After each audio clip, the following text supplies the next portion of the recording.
অন্যকে ডিপ্রাইভ করা এর থেকে বড় পাপ, বড় অপরাধ আর কিচ্ছু হয় না। কাউকে ডিপ্রাইভ না, কিন্তু সময় ঠিক তার হিসেবটা বুঝে নেবে। তার হাতে সময় কম।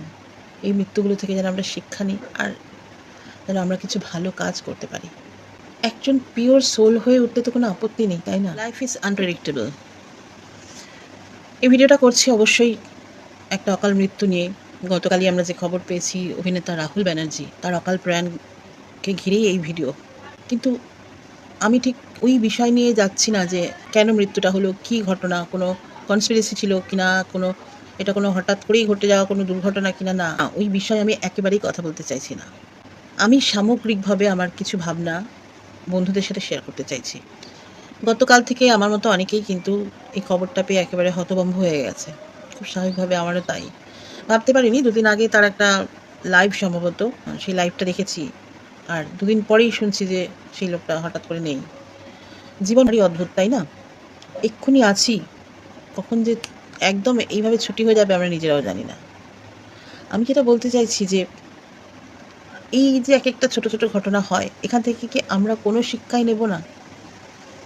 কিছু তো আমাদের শিক্ষা নেওয়া দরকার, তাই নয় কি? এই যে আমরা প্রতিনিয়ত প্রতি মুহূর্তে হিংসা বিদ্বেষ ছড়িয়ে যাচ্ছি, আমরা যদি ওই কাজগুলো না করে কিছু এমন কাজ করলাম যে কাজের জন্য আমরা সমাজে আমাদের একটা প্রভাব রাখতে পারলাম। আসলে প্রতি মুহূর্তে আমরা যে ঘটনাগুলো ঘটাই না, সেই ঘটনাগুলো কিন্তু সমাজে একটা প্রভাব ফেলে। ঠিক যেমনই এই রাহুল ব্যানার্জির কথাতেই উঠে আসছে, খুব প্রতিবাদী মানুষ ছিলেন। অন্যায় দেখলে কেউ কিছু বলুক না বলুক, তিনি কিন্তু প্রতিবাদটা করতেন। এমন মানুষ আজকের দিন আর কটা আছে, তাই না? প্রত্যেকে কিন্তু নিজের স্বার্থ বুঝে চলে। ওর সাথে অন্যায় হচ্ছে, হোক না, আমার কি, ওর সাথে হচ্ছে হোক, এই মেন্টালিটি নিয়ে চলে। তো এই যে রাহুলের এই যে একটা ব্যক্তিসত্তা, তো সেটা কিন্তু আরও 5 জনের মধ্যে একটা প্রভাব ফেলেছে। অনেক মানুষই কিন্তু তার মতন করে প্রতিবাদ করতে শিখেছেন। আমি বলবো না সবটাই খারাপ, পরিবর্তন কিন্তু একটা চলছে ভেতরে ভেতরে। আমরা যে কাজটা করি সেটা দেখে আরও 5টা মানুষ অনুপ্রাণিত হয়। আমি যেমন কথায় কথায় একটু এক্সাম্পল দিতে ভালোবাসি। এই সোশ্যাল মিডিয়াকে নিয়ে বলি, কারণ যেহেতু আমি সোশ্যাল মিডিয়ায় কাজ করি আর সোশ্যাল মিডিয়াতেই ভিডিওটা করছি। যেমন আমি তো ভ্লগিং করি। আমি কিন্তু কারো দ্বারা অনুপ্রাণিত হয়েছি, যখন প্রত্যেকটা দুয়ারে দুয়ারে ধাক্কা খাচ্ছিলাম, চূড়ান্ত বিপর্যয়ের মধ্যে দিয়ে চলছিলাম, কাজ নেই, কর্ম নেই, ধার দেনায় দিনের পর দিন দেনা দেনা করতে করতে করতে জড়িয়ে যাচ্ছিলাম, জর্জরিত হয়ে যাচ্ছিলাম। তখন আমার মনে হলো যে বহু মানুষ সোশ্যাল মিডিয়া থেকে একটা ভালো জায়গা তৈরি করেছে ইনকাম করে। তো কে কীভাবে ভিডিও বানাবে সেটা তার ব্যাপার।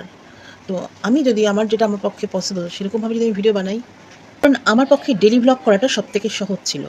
সেক্ষেত্রে আমাকে মানে আমার আগে যারা ডেলি ভ্লগ করে অনেকটা এগিয়েছেন, নিজেদের একটা ভালো জায়গা তৈরি করেছেন, তাদের দেখে আমি অনুপ্রাণিত হয়ে ডেলি ভ্লগ শুরু করেছি।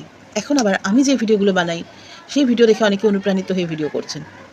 এটাতে কী হচ্ছে, তাদের আস্তে আস্তে তাদের একটা অর্থনৈতিক ডেভেলপমেন্ট আসছে। আস্তে আস্তে এভাবে এগোতে এগোতে একটা টাইম আসবে যখন আমি একটা ভালো জায়গায় পৌঁছতে পারবো এবং আমার পরিবারটাকে আমি বাঁচাতে পারবো।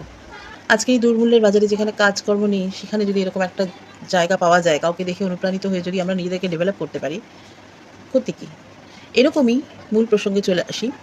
যেটা বলতে চাইছিলাম যে শিক্ষা এখান থেকেই নেওয়া উচিত যে আমাদের হাতে কতটুকুনি সময়। আমরা অন্যের সাথে হিংসেমি করে, অন্যকে ছোট করে, অন্যকে অপমান করে, অপদস্থ করে আমরা যে সময়টা নষ্ট করছি, বন্ধুরা, আমরা যে কাজটা করব তার রেজাল্ট আমাদের ভুগতেই হবে। একটা সময় ছিল যখন সত্যি কথা বলতে কি চেষ্টা করেছি নিজের মতো করে, নিজের সীমিত ক্ষমতার মধ্যে যদি কিছু মানুষের পাশে থাকতে পারি, কিছু মানুষের পাশে দাঁড়াতে পারি। কী করেছি সেটা আজকে বলার বিষয় নয়, আমি বলতেও চাই না। আমার পরিবারে না, আমি বোধহয় মানে এমন একটা মেয়ে যে এমন একজনকে বিয়ে করেছি, আমাদের বাড়ির অন্যান্য জামাইদের থেকে তার ইনকাম হয়তো সেই মুহূর্তে অনেক কম ছিল যখন বিয়ে করেছিলাম। তাতে করে আমি আমার পরিবারে কিছু কিছু আত্মীয় আমাকে অনেক অপমানও করেছে অনেক সময়। তো তার সত্ত্বেও আমি ওই মানুষটাকে বেছে নিয়েছিলাম, কারণ মানুষ হিসেবে তিনি ছিলেন আমার কাছে একজন ভালো মানুষ। তাই জন্যই কিন্তু আমি আমার নিজের ইচ্ছে বিয়ে করেছিলাম। কিন্তু আস্তে আস্তে আমার পরিস্থিতি চেঞ্জ হতে শুরু করে, এবং যখন আমার পরিস্থিতি চেঞ্জ হতে শুরু করে, সেই সময় দাঁড়িয়ে আমি কিছু সোশ্যাল কাজ করতে শুরু করলাম। কিছু মানুষের পাশে থাকা, কিছু মানুষের কোনো উপকারে আসা, এই কাজগুলো আমি করতে শুরু করেছিলাম। কিন্তু ওই কখন কার সাথে কী ঘটনা ঘটে সেটা তো কেউ বলতে পারে না। হঠাৎ করে কোভিড আসলো, সব কিছু ওলটপালট হয়ে গেল। এরপর যেটা হলো, আমি কিন্তু এতটাই খারাপ অবস্থায় চলে গেলাম যে আমার বিবাহিত জীবনের শুরুতে হয়তো তখন কম মাইনা ছিল, কিন্তু ওরকম খারাপ অবস্থার মধ্যে আমি ছিলাম না। আস্তে আস্তে ডেভেলপ করছিলাম, সব কিছু একটা স্বাভাবিক ছন্দে চলে এসেছিলো। হয়তো নিজের বাড়ি করে উঠতে পারিনি, সেরকম প্ল্যানিংও আমাদের চলছিল। আস্তে আস্তে আমাদের নিজেদের একটা বাড়ি হতো, কিন্তু কোভিড এসে সবটা ওলটপালট করে দিল। আমি জানি বন্ধুরা যে আমি আবার সেই জায়গায় ফিরে আসবো এবং আস্তে আস্তে সবটা ঠিক হয়ে আসছে। আমি প্রচুর দেনার মধ্যে জড়িয়ে গেলাম, প্রচুর দেনার মধ্যে। সেই সময় হয়তো ইনকাম কম ছিল, কিন্তু দেনা ছিল না। কিন্তু কোভিডের পর আমাকে সেই দিনটাতেও ফিরে আসতে হলো। তো যাই হোক, আমার হয়তো কিছু ভুল কর্মা ছিল, যে কারণে আমাকে এই দিনটা দেখতে হয়েছিল। আস্তে আস্তে ওভারকাম করছি, ভগবানের ইচ্ছে, তোমাদের ইচ্ছে, তোমাদের শুভেচ্ছায়। আমার যেটা বলার, যে আমাদের হাতে তো সময় খুব কম, আমরা তো জানি না কখন চলে যাব। কাজে আমরা যদি একটু সঠিক কাজ করি, যেটা আমাদের সোসাইটির জন্য, আমাদের এনভায়রনমেন্টের জন্য বা অন্যের জন্য একটা ভালো কাজ করা হবে, সেরকম কাজ যদি করি, আমরা সময়টাকে যদি অন্যের ক্ষতি করে বা অন্যের সাথে হিংসে করে বা অন্যের খারাপ করে যদি আমরা সেই সময়টা নষ্ট না করি, তাহলে মনে হয় আমাদের জন্য অনেকটাই ভালো হয়।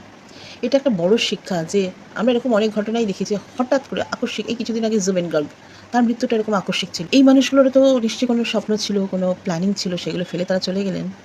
তো বন্ধুরা, আমাদের হাতে সময় অনেক কম। আমি এটাই বলতে চাইছিলাম, যে এখান থেকে আমরা যেন শিক্ষা নিই।